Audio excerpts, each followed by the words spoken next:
Okay, for some reason it doesn't look like my chats are going through. Why are you not going through? This is the correct one. Let me see. Chat box is there. It is on and nothing is going through. Why are you not going through? Let me try something.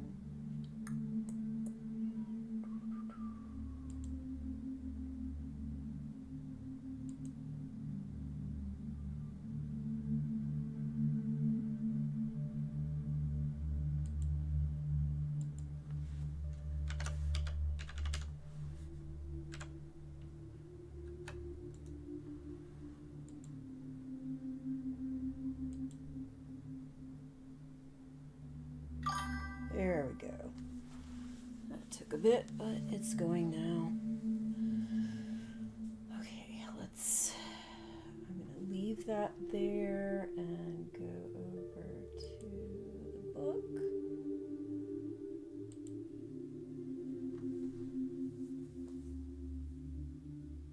And I will need to make sure this is all lined up properly when I get to the right scene, but for right now, we'll leave it be.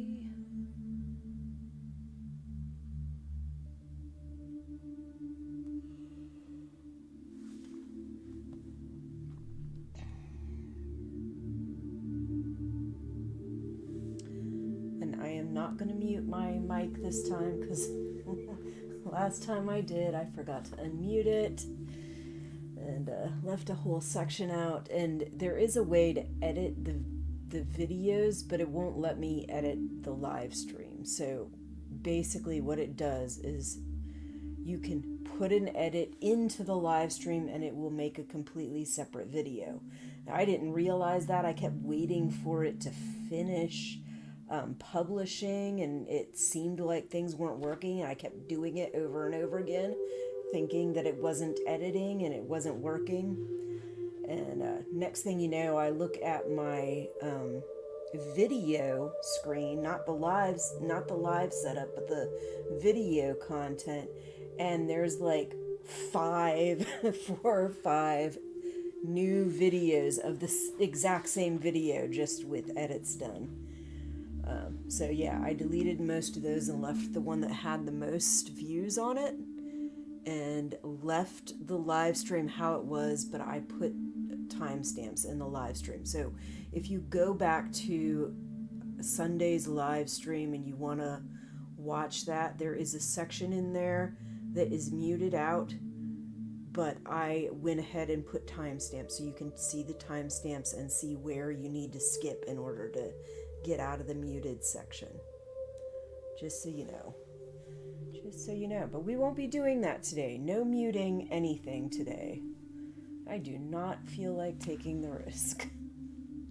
That was one of the big problems I used to have back when I was recording reactions, is sometimes I would mute my mic to try to avoid getting audio from music and stuff like that. Let's go to live scene. Hello everyone, this is Venus Brown. I am back with another Handmaid's Tale live stream reading. And what was I saying? I was saying how back when I originally started doing reactions and stuff, sometimes to try to avoid copyright, I would mute the mic during certain parts of music and stuff. And a lot of times I would forget that the mic was muted, and then I'd end up with a whole video, like a large chunk of my video that was muted out. So I try not to do that anymore. I try to use multiple tracks to try to edit them later.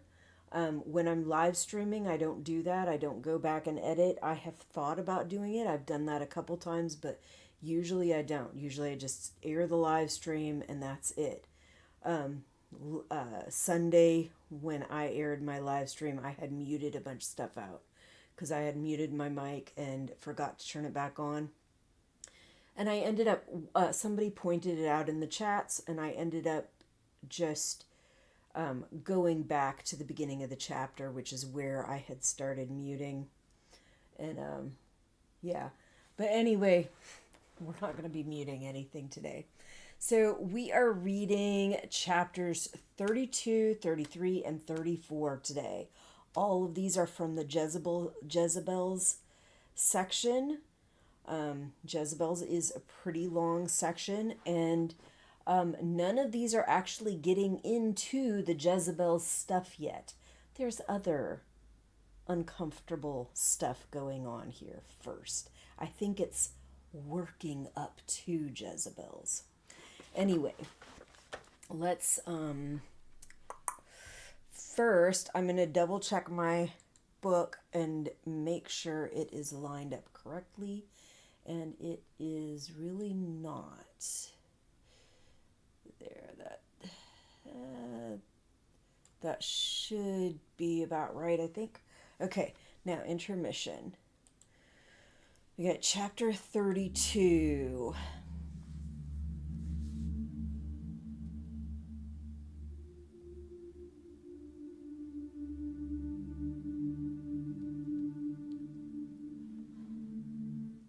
And I remember, both in the book and in the show, like just feeling a certain kind of way when I saw this freaking discussion. The shit that Fred was saying.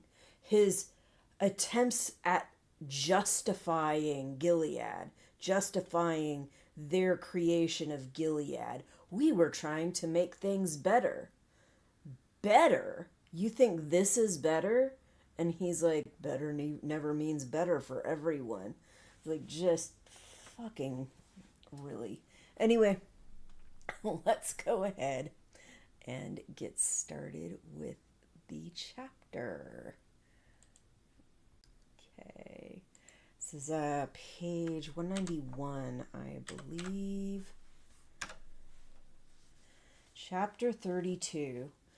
Rita's sitting at the kitchen table. There's a glass bowl with ice cubes floating in it on the table in front of her. Radishes made into flowers, roses, or tulips bob in it. On the chopping board in front of her, she's cutting more with a paring knife, her large hands deft and indifferent. The rest of her body does not move, nor does her face. It's as if she's doing it in her sleep, this knife trick. On the white enamel surface is a pile of radishes, washed but uncut, little Aztec hearts. She hardly bothers to look up as I enter.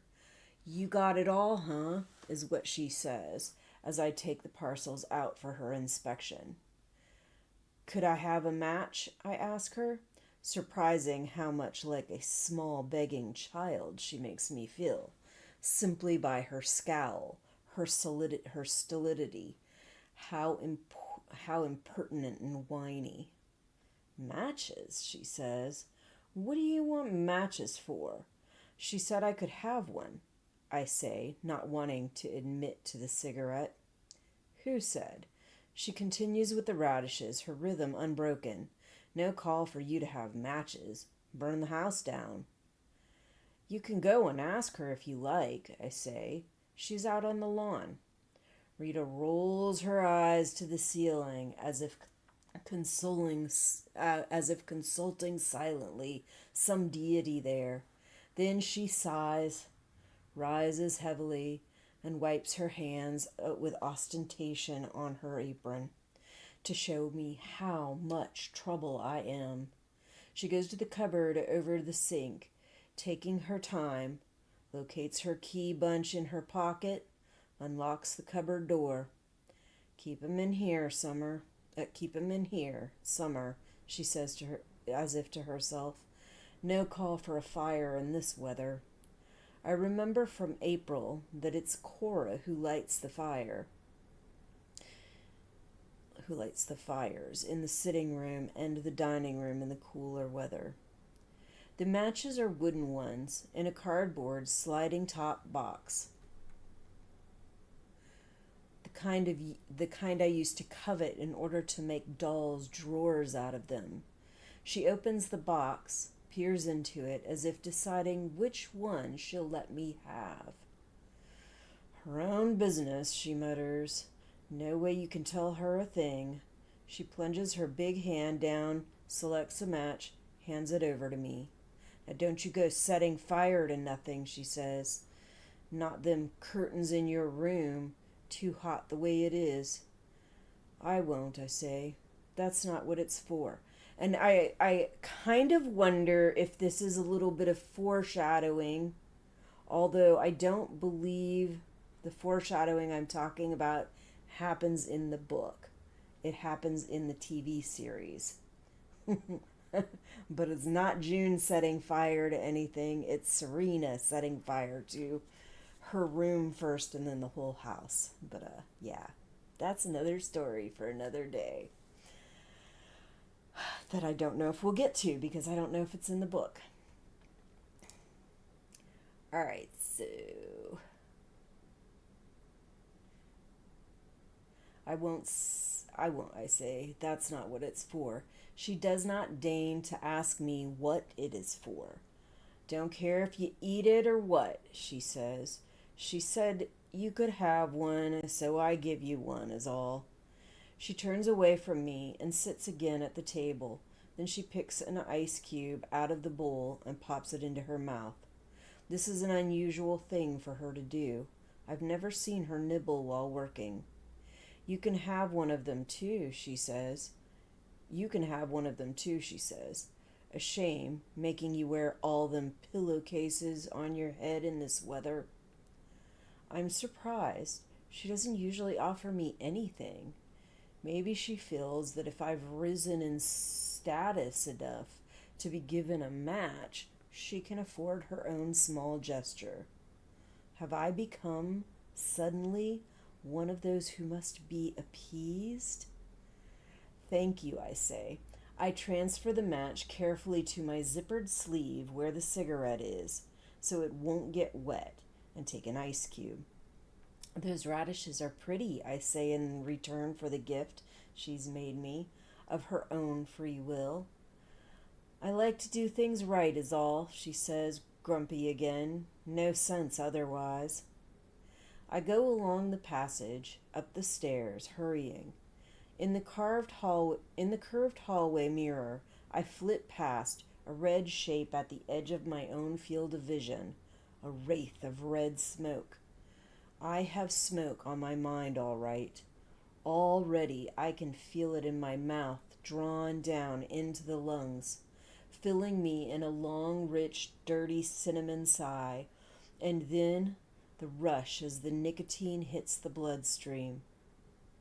After all this time, it could make me sick. I wouldn't be surprised, but even that thought is welcome. Along the corridor I go. Where should I do it? In the bathroom? Running the water to clear the air in the bedroom? Wheezy puffs out the open window. Who's to catch me at it? Who knows? Even as I luxuriate in the future this way, rolling anticipation around in my mouth, I think of something else.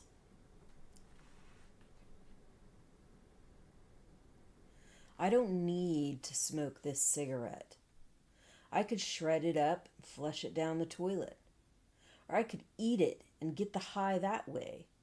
That can work too, a little at a time, save up the rest. That way I could keep the match. I could make a small hole in the mattress, slide it carefully in. Such a thin thing would never be noticed. There it would be, at night, under me while I'm in bed, sleeping on it. I could burn the house down. Such a fine thought. It makes me shiver. An escape, quick and narrow. I lie on my bed pretending to nap. The commander last night, fingers together, looking at me as I sat rubbing oily lotion onto my hands. Odd, I thought about asking him for a cigarette, but decided against it. I know enough not to ask for too much at once. I don't want him to think I'm using him. Also, I don't want to interrupt him. Last night he had a drink, scotch and water. He's taken to drinking in my presence, to unwind after the days, he says. I'm to gather he is under pressure. He never offers me one, though, and I don't ask. We don't know what my body we both know what my body is for. When I kiss him good night, as if I mean it, his breath smells of alcohol, and I breathe it in like smoke. I admit I relish it, this lick of dissipation. Sometimes, after a few drinks, he becomes silly and cheats at Scrabble. He encourages me to do it too, and we take extra letters and make words with them that don't exist. Words like smirt and crup, giggling over them. Sometimes he turns on his shortwave radio, displaying before me a minute or two of Radio Free America to show me he can. Then he turns it off again. Damn Cubans, he says. All that filth about universal daycare. Sometimes, after the games, he sits on the floor beside my chair, holding my hand. His head is a little below mine, so that when he looks up at me, it's at a juvenile angle. It must amuse him, this fake subservience. He's way up there, says of Glenn. He's at the top, and I mean the very top. At such times, it's hard to imagine it. Occasionally, I try to put myself in his position. I do this as a tactic, to guess in advance how he may be moved to behave towards me. It's difficult for me to believe I have power over him of any sort, but I do. Although it's of an equivocal kind. Once in a while, I think I can see myself, though blurrily, as he may see me. There are things he wants to prove to me. Gifts he wants to bestow, services he wants to render, tendernesses he wants to inspire. He wants, all right, especially after a few drinks. Sometimes he becomes querulous, at other times philosophical, or he wishes to explain things, justify himself, as last night. The problem wasn't only with the women, he says. The main problem was with the men. There was nothing for them anymore. Nothing, I say. But there was nothing for them to do, he says. They could make money, I say, a little nastily. Right now I am not afraid of him. It's hard to be afraid of a man who is sitting watching you put on hand lotion. This lack of fear is dangerous. It's not enough, he says. It's too abstract. I mean, there was nothing for them to do with women. What do you mean, I say? What about all the porny corners?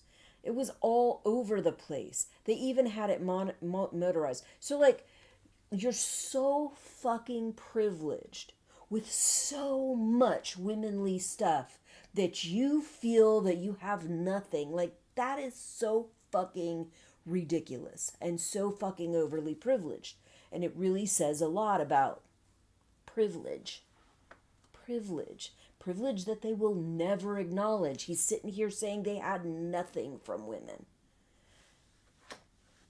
I'm not talking about sex, he says. That was part of it. The sex was too easy. Anyone could just buy it. There was nothing to work for, nothing to fight for. We have the stats from that time.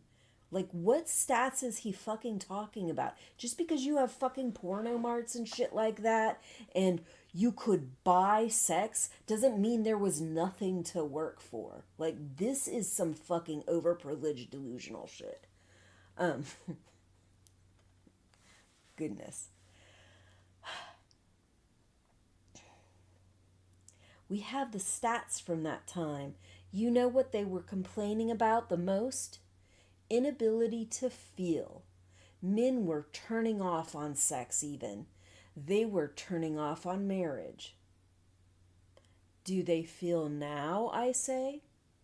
Yes, he says, looking at me. They do.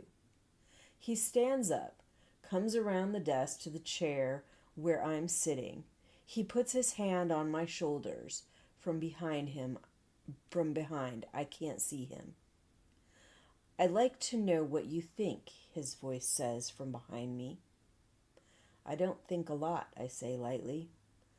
What he wants is intimacy, but I can't give him that. There's hardly any point in my thinking, is there? I say. What I think doesn't matter, which is the only reason he can tell me things. Come now, he says, pressing a little with his hands. I'm interested in your opinion. You're intelligent enough. You must have an opinion. About what, I say. What we've done, he says. How things have worked out. I hold myself very still. I try to empty my mind. I think about the sky at night, when there's no moon. I have no opinion, I say. He sighs, relaxes his hands, but leaves them on my shoulder. He knows what I think all right. You can't make an omelet without breaking eggs, is what he says. We thought we could do better. Better, I say, in a small voice. How can he think this is better? But better never means better for everyone, he says. It always means worse for some. I lie flat, the damp air above me like a lid, like earth. I wish it would rain. Better still, a thunderstorm. Black clouds, lightning, ear-splitting sound. The electricity might go off. I could go down to the kitchen then, say I'm afraid, sit with Rita and Cora around the kitchen table. They would permit my fear, because it's one they share. They'd let me in. There would be candles burning. We would watch each other's faces, come and go in the flickering, in the white flashes of jagged light from outside the windows. Oh, Lord, Cora would say, oh, Lord, save us. The air would be clear after that, and lighter. I look up at the ceiling, the round circle of plaster flowers. Draw a circle, step into it. I will protect you. From the center was the chandelier, and from the chandelier a twisted strip of sheet was hanging down. That's where she was swinging, just lightly, like a pendulum, the way you could swing as a child, hanging by your hands from a tree branch. She was safe then, protected, altogether, by the time Cora opened the door. Sometimes I think she's still in here with me. I feel buried. All right, so that is chapter 32. Let's go ahead to the intermission. Stop number 32. We're doing chapter 33.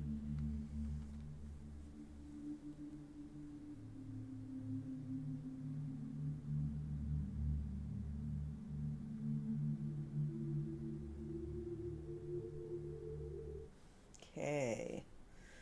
So this is going to be from one of those pravaganzas, and it is actually from a different pravaganza that happens in the show, because unfortunately they do not have a proper image for this one, but as far as I understand, they're very much the same kind of thing.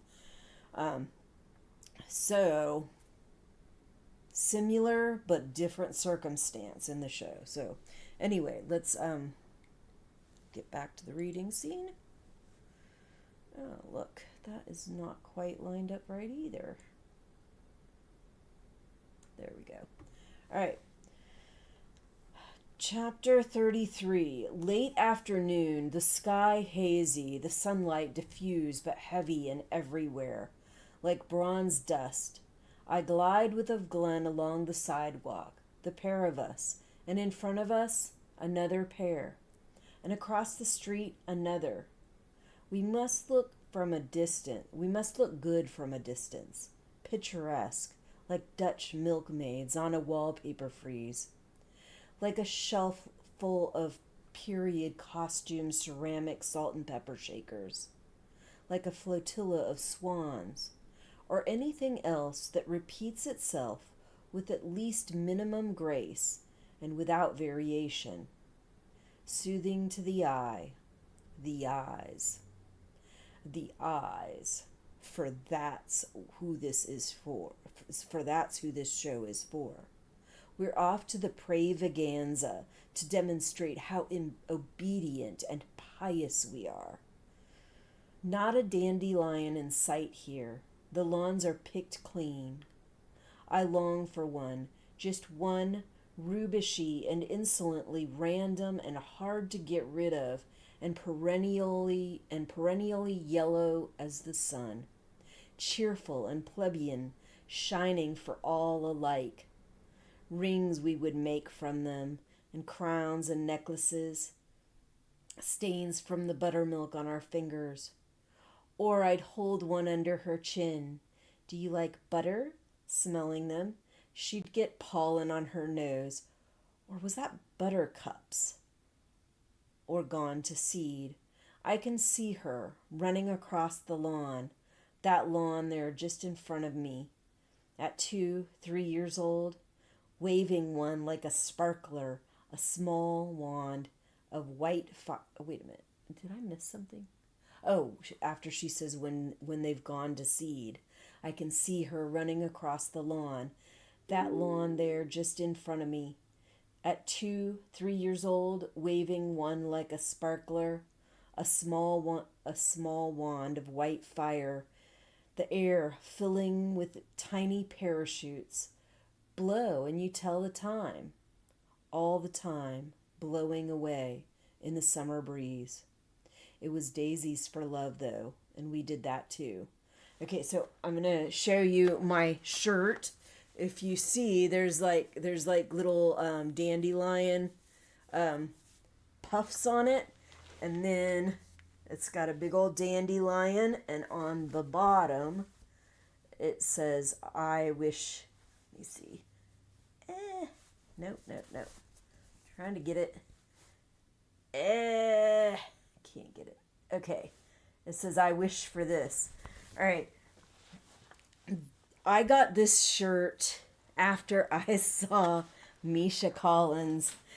Misha Collins used to do these little YouTube videos with his kids. He's got a couple kids, and one girl and one boy, I think. And they used to like make weird concoctions in the kitchen and stuff like that. Sometimes they go shopping together, but he had this shirt made because he said that he gave his kid one of those dandelions one time, and in blue, and said that and asked what he wished for, and the kid said, I wish for this. And I thought that was just so cute.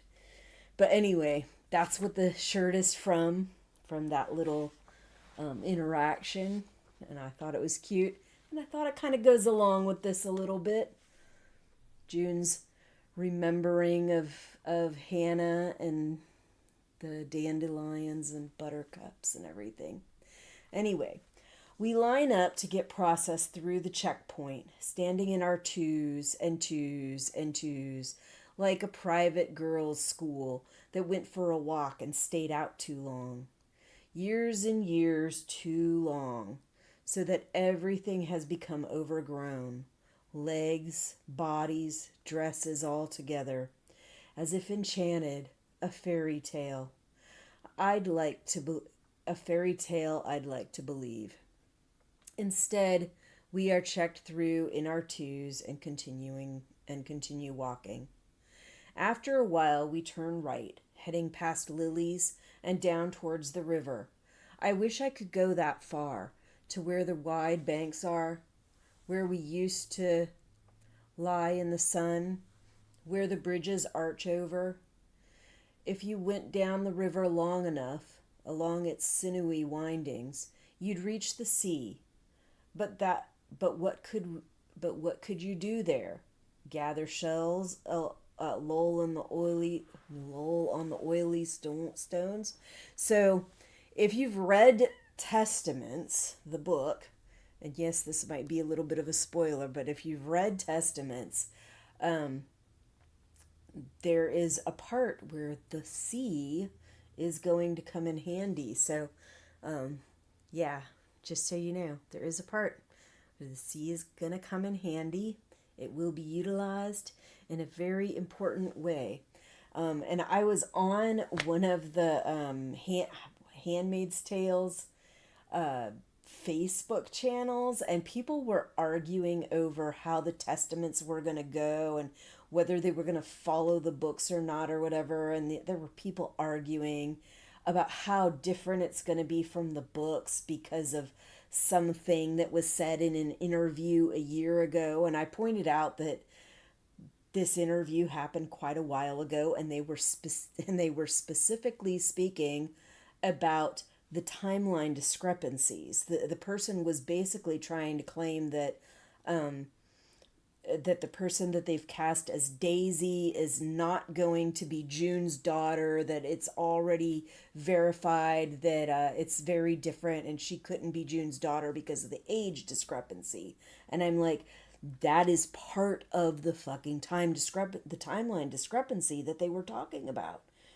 Is the ages. The ages are off. And she tried to justify what she was saying by saying that that Handmaid's Tale, that Testaments is a spin-off of Handmaid's Tale, and therefore they're going to go along by that. It was weird, but she was basically trying to say that there's no way that Daisy is going to be June's daughter, but in the book, that's who Daisy is. I don't know if that's the name they use in the book, but I think people really need to just wait for the show to come out. Even if it is a spin-off of Handmaid's Tale, showrunners make changes to this stuff. They don't always do things the way you think. Hello? Hey, it's Candy. How are you, Venus? Pretty good. Good. I'm just confirming Kaylin's appointment Thursday this week at 2. Yes. Perfect. We'll see you guys then. Thank you so much. All right, thank you. Yes. Bye-bye. Bye-bye.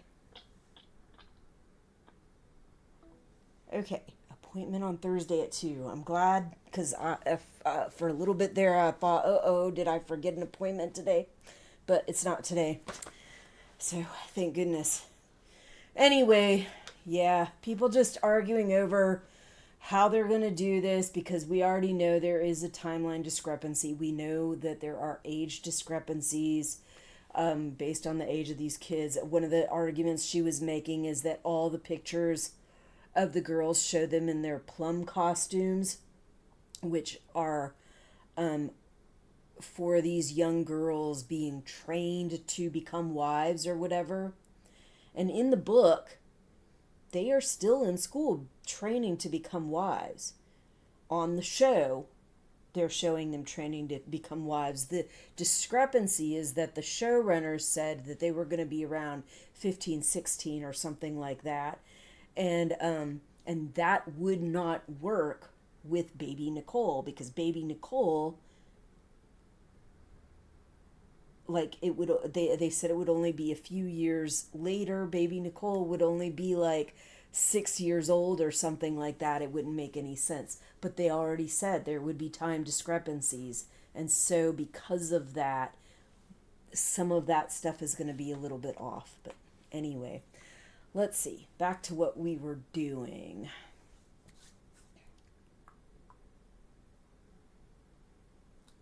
We weren't going to the river, though. We won't see the little no, I think I read that part. Did I?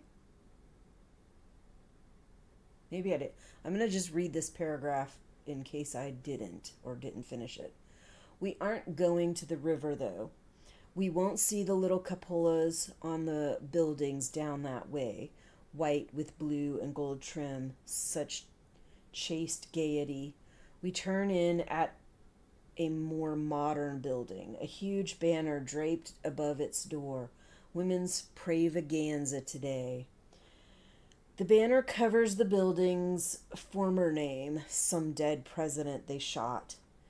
Below the red writing, there's a line of smaller print in black with the outline of a winged eye on either side of it. God is a national resource. On either side of the doorway stand the inevitable guardians, 2 pairs, 4 in all, arms at their sides, eyes front. They're like store mannequins almost, with their neat hair and pressed uniforms and plaster-hard young faces. No pimply ones today. Each has a submachine gun slung ready for whatever dangerous or subversive acts they think we might commit inside. The Pravaganza is to be held in the covered courtyard where there's an oblong space, a skylight roof. It isn't a city-wide Pravaganza. That would be on the football field. It's only for this district. Ranks of folding wooden chairs have been placed along the right side for the wives and daughters of high-ranking officials or officers. There's not that much difference. The galleries above with their concrete railings are for the lower-ranking women. The Marthas, the Econo wives in their multicolored stripes. Attendance at Pravaganzas isn't compulsory for them, especially if they're on duty or have young children. But the galleries seem to be filling up anyway. I suppose it's a form of entertainment, like a show or a circus. A number of the wives are already seated in their best embroidered blue. We can feel their eyes on us as we walk in our red dresses 2 by 2 across to the side opposite them. We are being looked at, assessed, whispered about. We can feel it, like tiny ants running on our bare skins. Here there are no chairs. Our area is cordoned off with a silky, twisted scarlet rope, like the kind they used to have for movie theaters to restrain the customers. This rope segregates us, marks us off, keeps the others from contamination by us, makes for us a corral or pen. So into it we go, arranging ourselves in rows, which we know very well how to do, kneeling then on the cement floor. Head for the back, of Glenn murmurs at my side. We can talk better. And when we are kneeling, heads bowed slightly, I can hear from all around us a serration, like the rustling of insects in tall, dry grass. A cloud of whispers. This is one of the places where we can exchange news more freely, pass it from one to the next. It's hard for them to single out any one of us or hear what's being said, and they wouldn't want to interrupt the ceremony, not in front of the television cameras. Glenn digs me in the side with her elbow to call my attention, and I look up, slowly and stealthily. From where we're kneeling, we have a good view of the entrance to the courtyard, where people are coming steadily in. It must be Janine she meant me to see, because there she is, paired with a new woman, not the former one, someone I don't recognize. Janine must have been transferred then, to a new household, a new posting. It's early for that. Has something gone wrong with her breast milk? That would be the only reason they'd move her, unless there's been a fight over the baby, which happens more than you'd think. Once she had it, she may have resisted giving it up. I can see that. Her body under the red dress looks very thin, skinny almost, and she's lost that pregnant glow. Her face is white and peaked, as if the juice is being sucked out of her. It was no good, you know, Of Glenn says near the side of my head. It was a shredder after all.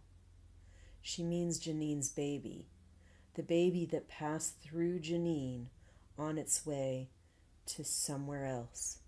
The baby Angela. It was wrong to name her so too soon. I feel an illness in the pit of my stomach. Not an illness, an emptiness. I don't want to know what was wrong with it. My God, I say. To go through all that for nothing, worse than nothing. It's her second, Of Glenn says, not counting her own. Before, she had an 8-month miscarriage, didn't you know? We watch as Janine enters the roped-off enclosure in her veil of untouchability, of bad luck. She sees me. She must see me. But she looks right through me. No smile of triumph this time.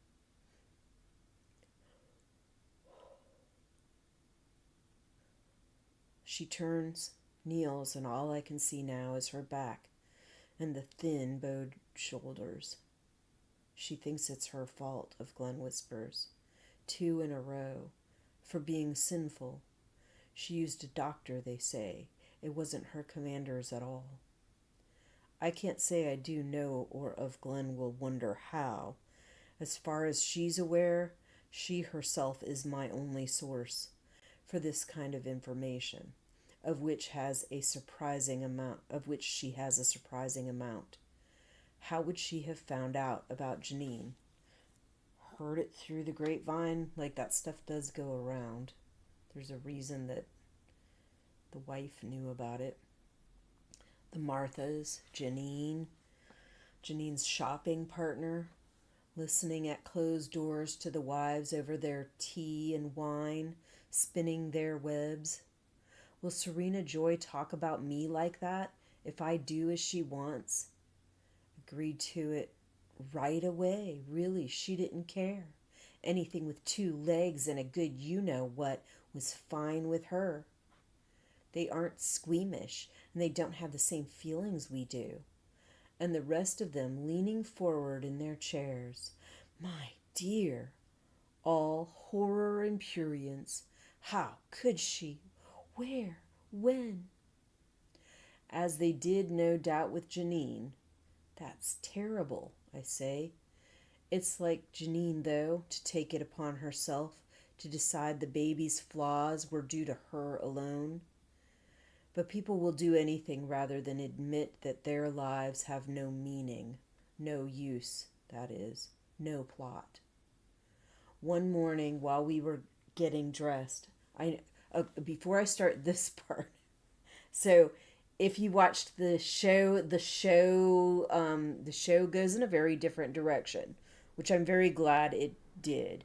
It gives Janine a much better and much longer story. Janine's baby is born. It is not a shredder, but it does get sick, and they go through some stuff to try to get better because it's very, very sick, very lethargic. My youngest, when they were really young, they got really sick from, I think it was some sort of bacterial infection. They said that's actually very common, but it is very hard on babies' systems, whereas most people, when they get it, their system is more developed and they don't even notice it half the time. And if they do notice it, it's like they get a little bit of diarrhea or whatever, and that's about it. Well, mine was like, I think 1.5 or something like that. They were so sick and so lethargic, and we brought them to the emergency room, and they were there probably for 4 days trying to get their fluids back up, trying to get enough nutrients in them, all of that, and trying to make sure that things were working how they were supposed to. But yeah, they got very, very sick, and after that they lost a lot of weight in that situation, and they never like regained that weight, so they stayed pretty small.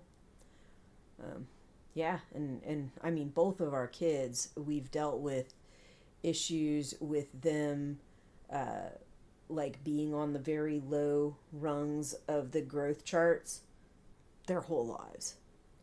Very, very bottom of the growth charts.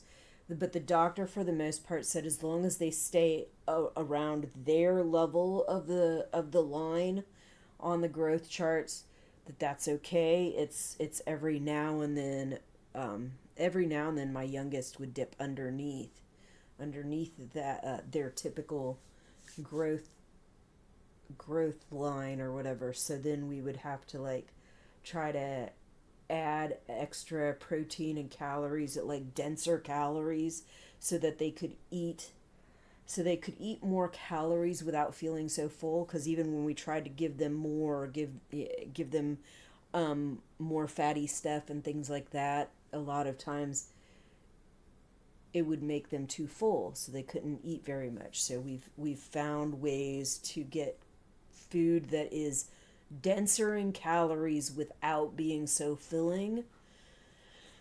Anyway, let's see, where was I?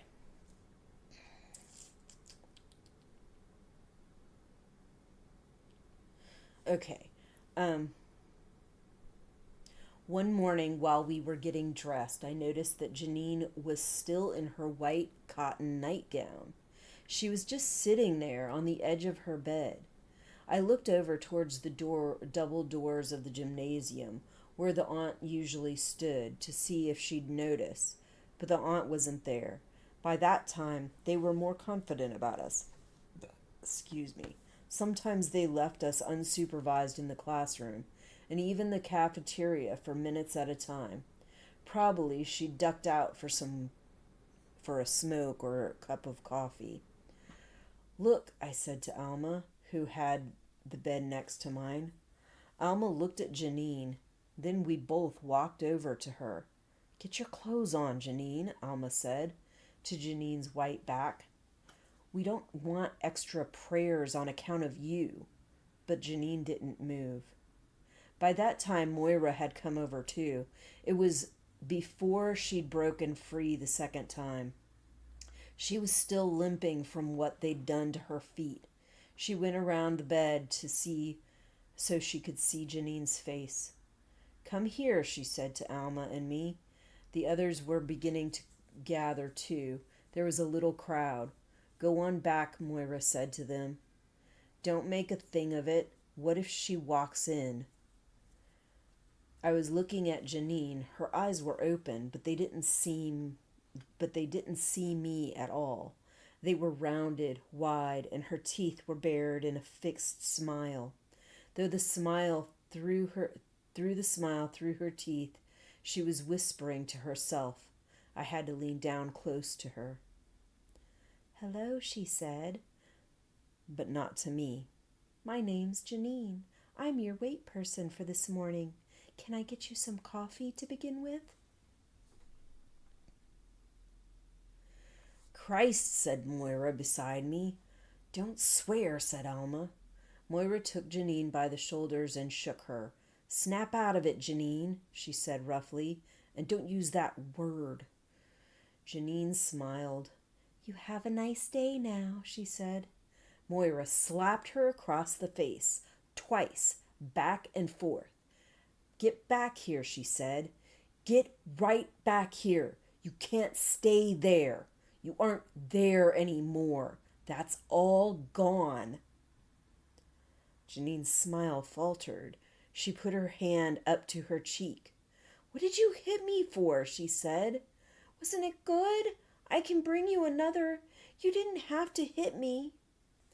Don't you know what they'll do? Okay, so, and I tried to find a damn image from the show of this, because I know they used to have them online. I used to be able to find them, and I'm not sure what episode that this flashback occurs, but I know there's an episode that it occurs in. I was trying to find it, could not. Like, I tried every way I could think of to look up this image and could not find anything even close to it. So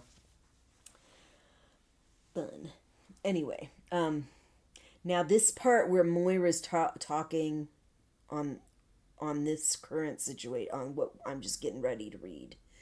This part, she's sort of speaking from experience, because what she had done when she pretended to be sick. So just keep that in mind.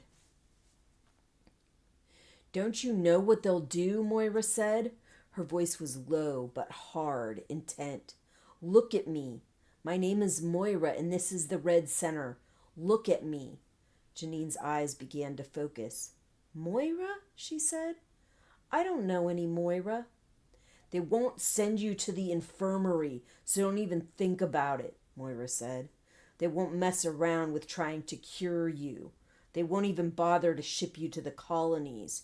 You go too far away, and they just take you up to the chemistry lab and shoot you. Then they burn you up with the garbage like an unwoman. So forget it. I want to go home, Janine said, and she began to cry. Jesus God, Moira said. That's enough. She'll be here in 1 minute, I promise you. So put your goddamn clothes on and shut up. Janine kept whimpering, but she also stood up and started to dress. She does that again and I'm not here, Moira said to me. You just have to slap her like that. You can't let her go slipping over the edge. That stuff is catching. She must have already been planning then how she was going to get out. Oh. All right, so now we are to chapter 24.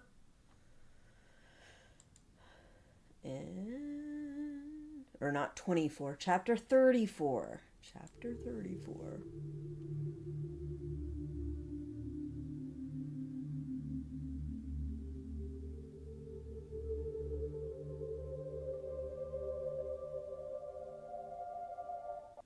Okay. And again, these Pravaganza images are from the TV show, and they are from a different part, from a different thing that happens. I believe that the ceremony they're showing on the show actually will happen eventually in the book. I think. I'm not 100% sure on that. But I think it does.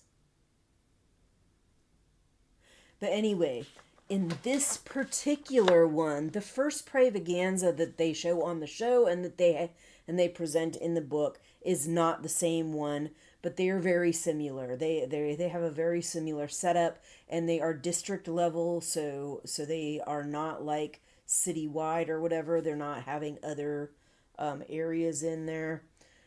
So yeah, so it will be a similar situation, similar ceremony.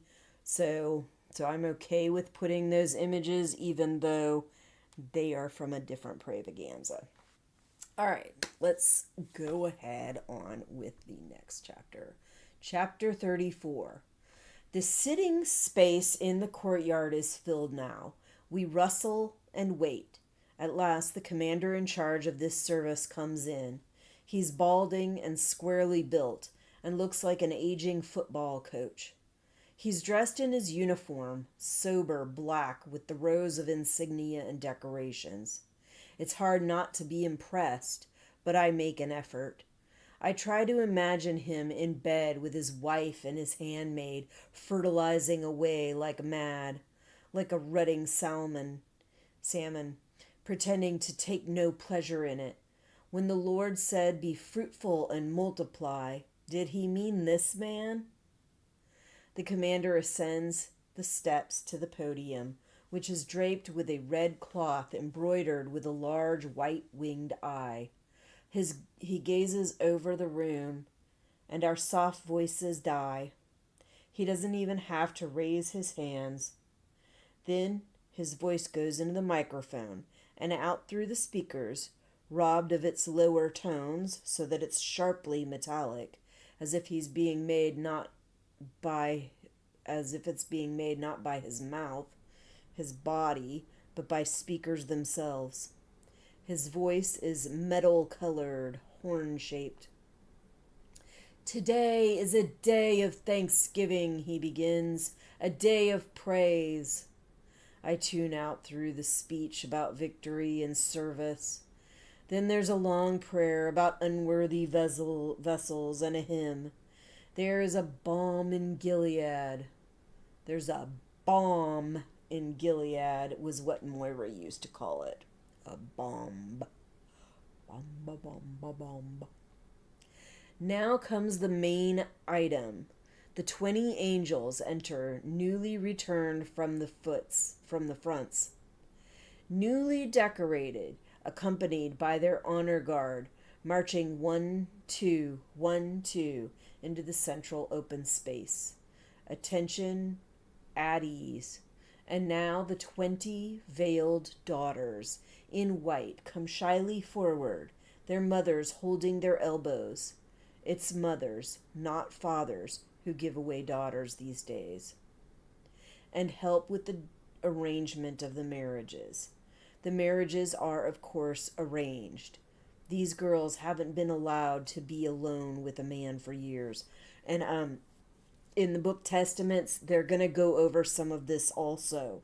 These arranged marriages and how their mothers are involved and how the very, very privileged daughters sometimes get a little bit of involvement in it, but it's not much. For however many years we've all been doing this. Are they old enough to remember anything of the time before? Playing baseball in jeans and sneakers, riding their bicycles, reading books all by themselves? Even though some of them are no more than 14. Start them soon is the policy. There's not a moment to be lost. Still, they'll remember. And the ones after them will. For 3 or 4 or 5 years, but after that they won't. They'll always have been in white. In groups of girls, they'll always have been silent. We've given them more than we've taken away, said the commander. Think of the trouble they had before. Don't you remember the singles bars, the indignity of high school blind dates, the meat market? Don't you remember the terrible gap between the ones who could get a man easily and the ones who couldn't? Some of them were desperate. They starved themselves thin or pumped their breasts full of silicone, had their noses cut off.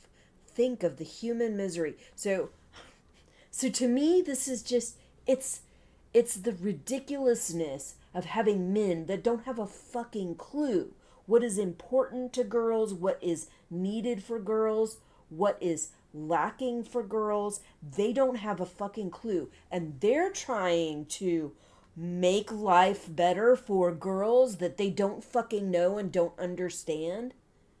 Like, because the men are the one making these decisions, which isn't unusual.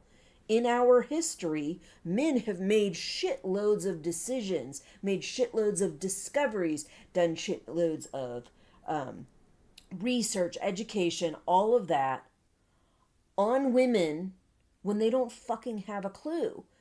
So all that shit is just like very heavily paternalistic and like, how right are they gonna get it when they're not even freaking talking to the women, not even fucking getting the experience and the viewpoint of the women? They're just making the decisions for themselves. We see this as a problem. We think this is a problem, and we're going to fix it for you. All the best laid intentions often result in horrible fucking results when you don't even bother to fucking talk to the people that you're making those decisions for, that you have those good intentions for. Like, the whole thing is just so freaking... Ugh. Anyway, he waved a hand at his stacks of old magazines. Okay, so we're back to the office, I guess. He waved his hand at his stack of old magazines. They were always complaining. Problems this, problems that. Remember the ads in the personal columns? Bright, attractive women. 35, this way, they all get a man. Nobody's left out. And then, if they did marry, they could be left with a kid, 2 kids. The husband might just get fed up, take off, disappear. They'd have to go on welfare. Or else he'd stay around and beat them up. Or if they had a job, the child care and the children in daycare, or left with some brutal, ignorant woman, and they'd have to pay for that themselves out of their wretched little paychecks. Money was the only measure of worth for everyone. They got no respect as mothers. No wonder they were giving up on the whole business. This way they're protected. They can fulfill their biological destinies in peace, with full support and encouragement. Now tell me, you're an intelligent person. I like to hear what you think. What did we overlook? Like, this is just... Oh my fucking God.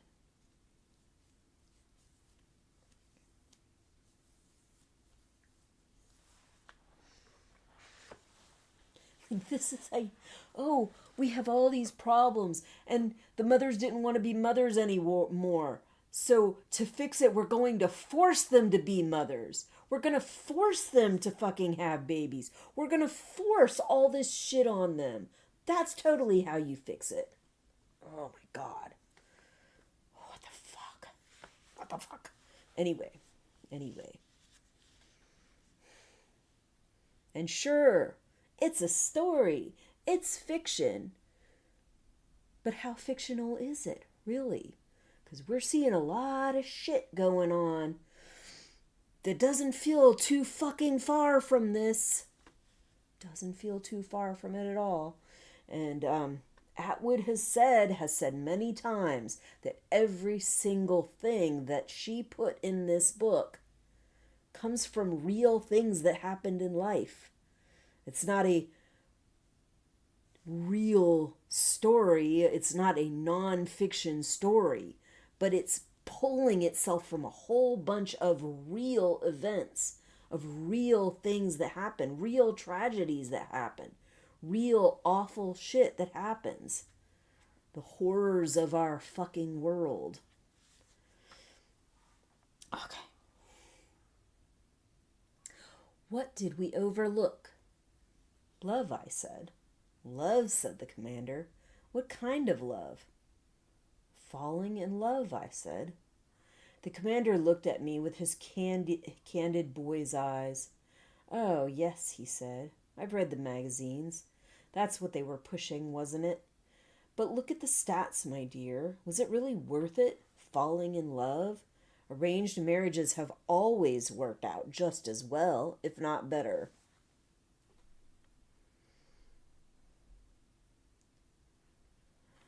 Love, said Aunt Lydia with distaste. Don't let me catch you at it. No mooning and jooning around here, girls, wagging her finger at us. Love is not the point. Those years were just an anomaly, historically speaking, the commander said. Just a fluke.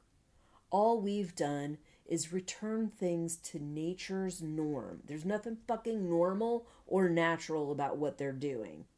It is so fucking abnormal and unnatural. But whatever. Women's pravaganzas are for group weddings like this, usually. The men's are for military victories. These are the things we are supposed to rejoice in the most, respectively. Sometimes, though, for the women, they're for a nun who recants. Most of that happened earlier, when they were rounding them up. But they still unearth a few these days, dredge them up from underground, where they've been hiding like moles. They have that look about them, too, weak-eyed, stunned by too much light. The old ones they send off to the colonies right away. But the young, fertile ones that they try to convert. And when they succeed, we all come here to watch them go through the ceremony, renounce their celibacy, sacrifice it to the common good. They kneel, and the commander prays the red veil as the rest of us have done. They aren't allowed to become wives, though. They're considered still too dangerous for positions of such power. There's an odor of witch about them. There's an odor of witch about them, something mysterious and exotic. It remains despite the scrubbing and the welts on their feet and the time they've spent in solitary. They always have those welts. They've always done that time. So rumor goes. They don't let go easily. Many of them choose the colonies instead. None of us like to draw one for a shopping partner. They are more broken than the rest of us. It's hard to feel comfortable with them. The mothers have stood the white-veiled girls in place and have returned to their chairs. There's a little crying going on among them, some mutual patting and hand-holding, the ostentatious use of handkerchiefs. The commander continues with the service. I will that women adorn themselves in modest apparel, he says, with shamefacedness and sobriety, not with braided hair or gold or pearls or costly array, but which becometh women professing godliness with good works. Let the woman learn in silence with all subjection, where he looks us over, all, he repeats. But I suffer not a woman to teach, nor to usurp authority over the man, but to be in silence. For Adam was first formed, then Eve, and Adam was not deceived, but the woman being deceived was in the transgression. Notwithstanding, she shall be saved by childbearing, if they continue in faith and charity and holiness with sobriety. Saved by childbearing, I think. What did we suppose would save us in the time before? He should tell that to the wives of Glenmurmurs when they're into the sherry. She means the part about sobriety. It's safe to talk again, and the commander has finished the main ritual, and they're doing the rings, lifting the veils. Boo, I think in my head. Take a good look, because it's too late now. The angels will qualify for handmaids. Later, especially if their new wives can't produce. But you girls are stuck. What you see is what you get, zits and all. But you aren't expected to love him. You'll find that out soon enough. Just do your duty in silence. When in doubt, when flat on your back, you can look at the ceiling. Who knows what you may see up there? Funeral wreaths and angels, constellations of dust, stellar or otherwise, the puzzles left by spiders. There's always something to occupy the inquiring mind. Is anything wrong, dear? The old joke went. No, why? You moved. Just don't move. What we're aiming for, says Aunt Lydia, is a spirit of camaraderie among women. We must all pull together. Camaraderie. Shit, says Moira, through the hole in the toilet cubicle. Right fucking on, Aunt Lydia, as they used to say.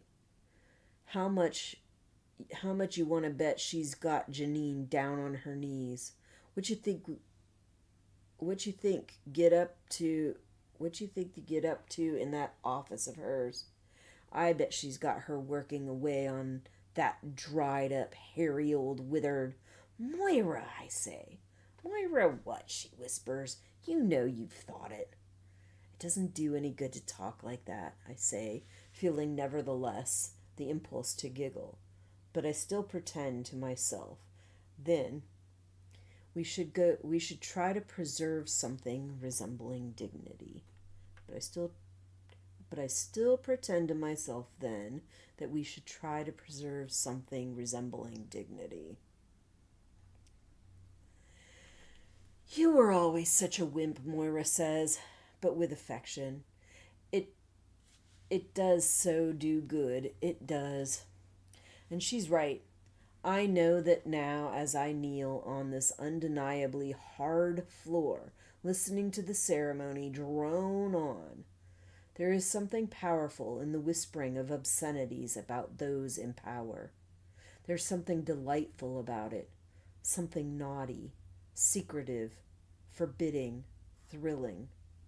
It's like a spell of sorts. It deflates them, reduces them to common denominator where they can be dealt with.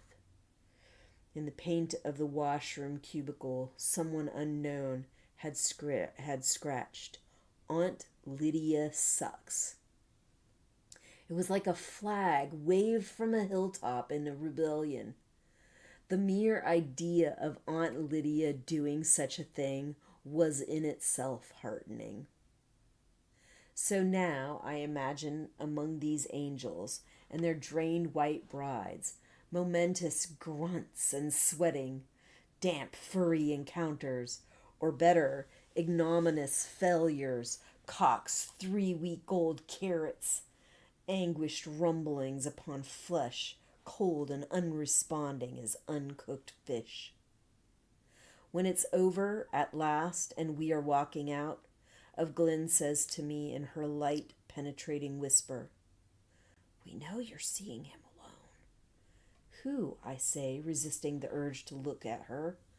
"I know who." "Your commander," she says. "We know you have been." I ask her how. "We just know," she says. "What does he want? Kinky sex?" It would be hard to explain to her what he does want, because I still have no name for it. How can I describe what really goes on between us? She would laugh, for one thing. It's easier for me to say, in a way. That at least has the dignity of coercion. She thinks about this. "You'd be surprised," she says, "how many of them do." I can't help it, I say. I can't say I won't go.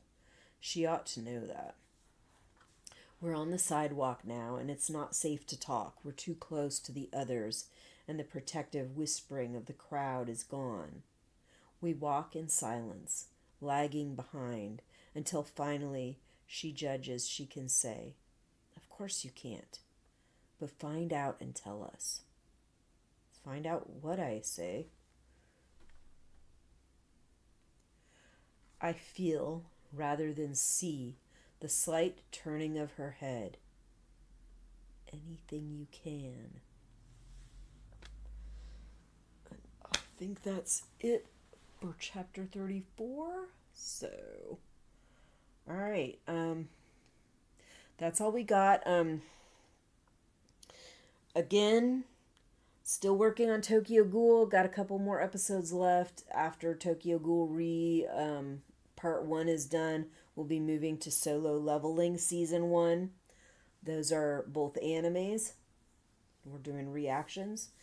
The Knights of the Seven Kingdom is done for the season.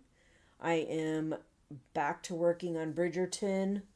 I think I am almost done with episode 5 for season 4, so I should get that up soon. Hopefully either the end of today or tomorrow I should have it up. And then after that it will be once a week. And I just watched episode 6 of season 4, and just a little spoiler, it is sad. It is sad. It is sad. That's all I got to say about that. Anyway, am I doing anything else? I think it's just this. So these I air on Sundays and Tuesdays. Sundays I try to start my live streams around noon. And then on Tuesdays I try to start around 2. And that's because my kid has a class before this. So I need that time in between to make sure that I get them to and from classes and get whatever else I need to get done. And I think that's all I got for you. I will see you when I see you. Bye.